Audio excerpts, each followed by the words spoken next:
Okay, hey, I'm coming back with my last video talking about serving in the church. So, we talked about bishops, pastors, we talked about deacons. Now, we're going to talk about women in the church, which is typically the wives of the pastors, the wives of the deacons, or anyone serving in the church. As a woman, there's no expectations made for us women. We must, have the same, pretty much the same respect as the pastors, as the deacons. We must be grave, which is serious, worthy of respect, and dependable. We shall not be slanderers, which is not speaking evil of others or no malicious talk or gossip. So you want to keep all of that outside the church. We shouldn't even be doing that, period, in our communities, in our homes, but definitely not in the church.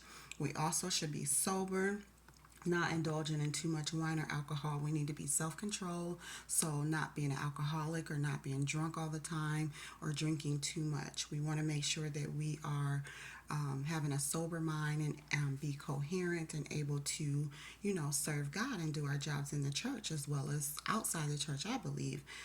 And we must be faithful in all things and trustworthy in everything. And so I got these qualifications out of First Timothy chapter 3 verses 11 through,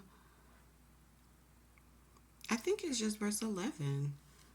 And so, yes, so women of the church, there are high expectations as well, but not so much because we're not in the same role as the men, but still we have to hold ourselves in respect and make sure that we are not doing anything to cause a disgrace to our husbands or to God while we're working in the church, and not being into, evil things or malicious things. So that is qualifications of women in the church. This goes for like the wives of the pastors, of the bishops, of the deacons, and anyone else serving in the church. And so for me, I think that we should be this way inside the church, inside the community, inside our homes, but this is specifically for how we should be inside the church. So all right, that's all I have. Thank you for listening.